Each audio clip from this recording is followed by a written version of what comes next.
How's it going, everybody? Welcome back to the channel, Biblical Truth Central. Wanted to share this story with everybody out there. I actually just ran across this. This was published about 10 minutes ago, I'd say. As you can see, the date up here is July 8th, 2020. Oh my goodness. The headline here is churches were eager to reopen. Now they are a major source of coronavirus cases. Oh my gosh, I just cannot believe that.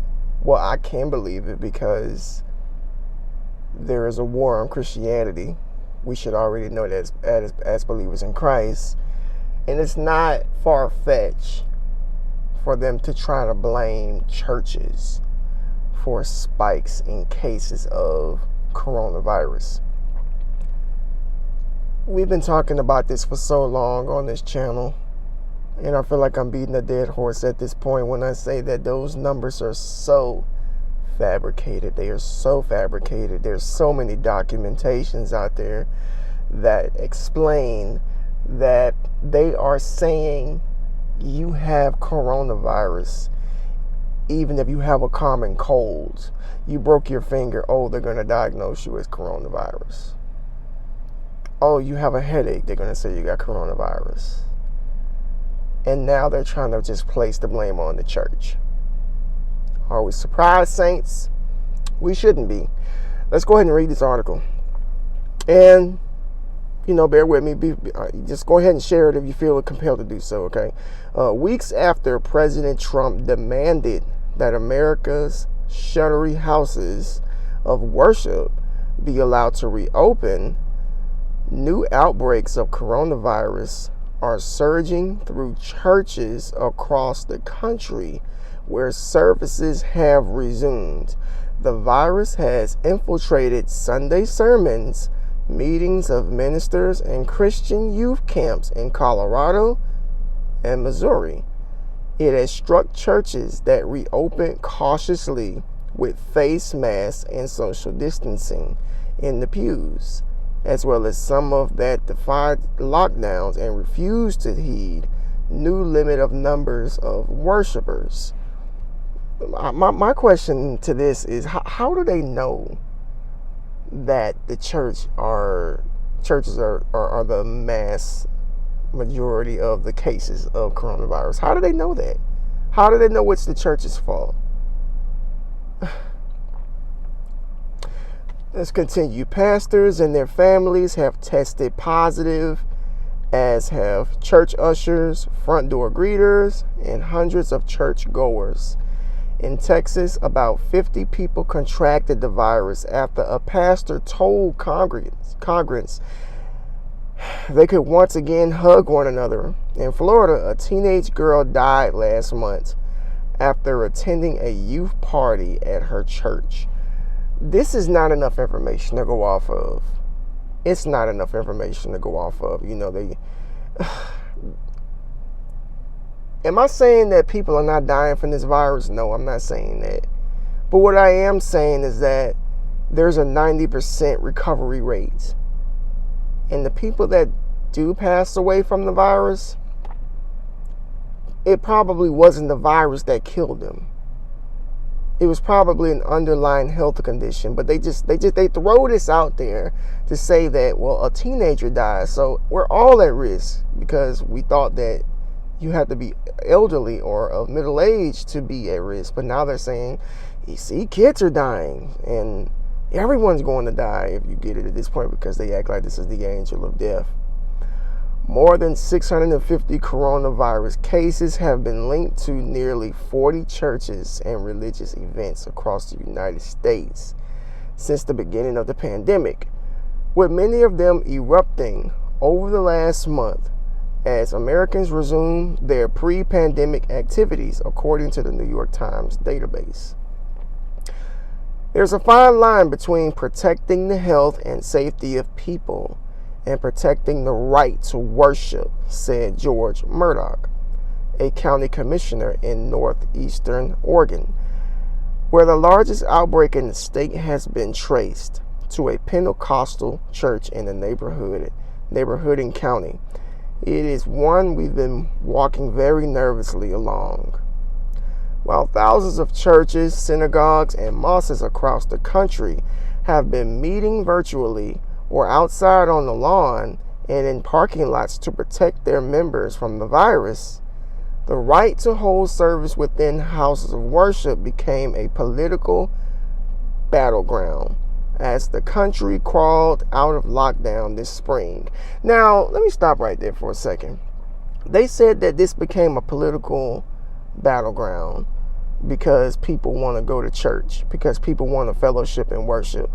Anytime, we minister to people, we go out and they go out in the street and street preach, or they try to share the gospel, they always say, don't push your beliefs on us.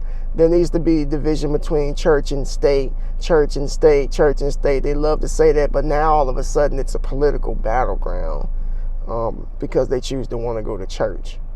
It's ridiculous.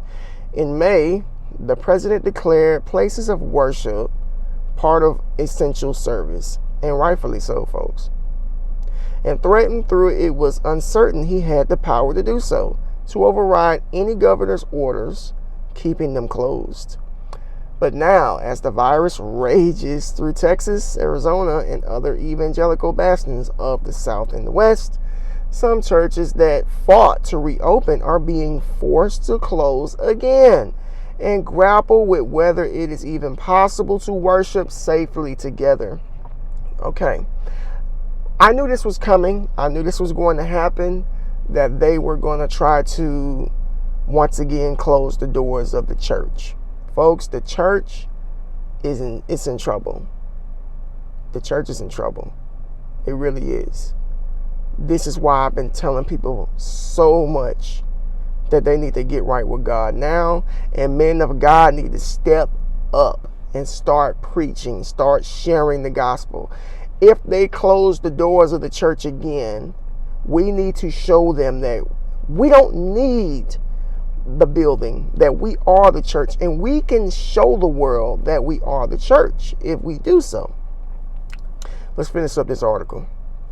Our churches have followed protocols, masses, going one door, not the other, social distancing, said Cynthia Ferrero Harvey, a bishop with the United Methodist Church in Louisiana, where 3 churches closed again over the last week, and still people have tested positive. Maybe because it ain't got nothing to do with the church, folks. Other congregations have remained defiant in facing of raising infections, saying that the state rules limiting service size infringe on their constitutional right to worship. And that's the truth. Absolutely. Some Christian groups object to the new California rule that restricts singing in places of worship. Are you serious? In Nevada, the Calvary Chapel, Dayton Valley, is challenging the state rules that cap religious gatherings at 50 people while allowing casinos and other reopening businesses to operate without similar limits. Now, if that's not discrimination, I don't know what is. You got casinos, you got all of these other places that are packed with people, but you want to say that churches have to have a limit as far as who can come in the building and worship. They're downplaying the role that religion plays in the lives of Americans and suggesting it is more important to go to the gym than to go to church, said Kristen K. Wagner, General Counsel of the Alliance Defending Freedom, a conservative religious liberty group that brought the Nevada lawsuit and has challenged other state restrictions on religious gatherings. She said that the vast majority of churches meet or exceed federal health guidelines for reopening. But as new cases and clusters have emerged in recent weeks, from Florida to Kansas to Hawaii, public health experts have emphasized that even with social distancing, the virus can easily spread through the air. What? With hymns are sung and sermons preached inside closed spaces. Wait a minute. Are you what? So the virus, okay, folks. So you mean to tell me a lot of these churches that are following protocols, social distancing, all of the masses and all of that separation and stuff, everybody in the choir stand with a mask on, singing. You mean to tell me that the virus is going to seep through the mask and go out into the air and just get on the people in the congregation? You mean to tell me that the sermons that's preached by the pastor with a mask on, the coronavirus is going to come through the mask and get on the people? This is the stupidest thing I think I've read in a long time. And for anybody out there who believes this, shame on you. Ridiculous. It's an ideal setting for remission, said Carol Del Rio, an infectious disease expert at Emory University, referring to church gatherings. You have a lot of people in a closed space, and they're speaking loudly, they're singing. All those things are exactly what you don't want. I mean, these are just such antichrist people, folks. The antichrist spirit is everywhere. Everywhere. It is so evil. The Greystone Baptist Church in Rancourt, West Virginia, had resumed Sunday services with mass optional. Just 10 days earlier, when the congregants began to fall ill in early June, there have been 51 confirmed cases and 3 died tied to the church, local officials said. Charles Heiser, 82, was the first of 3 churchgoers to die after contracting the virus. His daughter Libby Morgan, said her father had lived alone and spent the last few months cooped up in home to stay safe. She brought him groceries. She talked to him regularly on the phone, so he was not alone. But Mr. Heiser missed going to Greystone Baptist, where he had attended service for 30 years or so. His daughter said, so as soon as regular service resumed at the end of May, he went right back and chewing the mask. Within 2 weeks, he had tested positive for the virus. I felt like, gosh, I was thinking he'd be safe there, Ms. Morgan said. You know, you're in church just like a child goes to school. You're supposed to feel safe. That's another thing. Let me stop right there. You know, next month, school's about to come back in. And there's going to be some problems, folks. There's going to be some serious problems with that. So you mean to tell me that you want to close down churches again, right? But then you're going to open back up schools where hundreds, if not thousands of kids attend for long periods of time throughout the day. And that's supposed to be safe? That's supposed to be okay? Oh, but I guess it's just a house of worship. That's the problem. I guess, you know, going to worship the Lord and praying and singing songs to give him praise that's wrong. That's not safe. The church is now reopened again after 2 weeks of closure. There were just 6 recorded cases of the coronavirus in Union County. In rural northern eastern Oregon, when the Lighthouse United Pentecostal Church announced its reopening on May 22nd on an Instagram post that is also cited Mr. Trump's remarks about reopening churches. Now the county has a recorded 356 cases, many of them traced to the church. How in the world are you going? How can you confirm that? How? How can you confirm that all of these cases come from the church in a single county, when all of those people who go to church have their own lives? They go out and about. They're around thousands of other people every single day, but yet you want to trace it back to a church. This is all a false narrative to shut churches down again. And watch, it's going to happen. It's going to happen. Get ready, saints. The outbreak is thought to have been seeded by a wedding there, which drew attendees from out of town, said Dan Satterwhite, a pastor at affiliate Lighthouse Church in the neighboring town of Pendleton. The pastor of the Island City Church contracted the virus and his wife was hospitalized, said Satterwhite said. In his own church, Mr. Satterwhite said congregants were social distancing and mostly wearing masks. He had initially live streamed services on Facebook, but some congregants begged to return to church and others did not have reliable access to the internet. And that's right, folks, that is completely understandable. A lot of people depend on their church family. They really do. Some people love to go to church so much. That is a family, and that is what people who are not Christians fail to understand. That you don't just go to church just to go to church, but you go to church because that is your spiritual family there.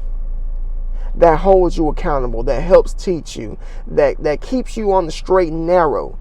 And some people really need that. A lot of people fall in I've heard of people saying they were depressed because they couldn't go to church. I'm trying to do the right thing. I know a lot of people don't feel this way, but those who do feel that church is essential, Mr. Satterwhite said. There are more considered than just physical health. There's also spiritual health. Amen. The outbreak has stoked resentment against church and residents who believe its members acted recklessly, but some local officials defended the church's actions.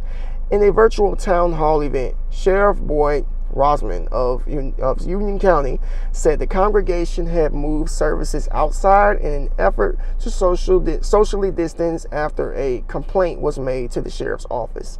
The church also offered coronavirus tests in the parking lot after cases were reported, said J.B. Brock, the county emergency manager.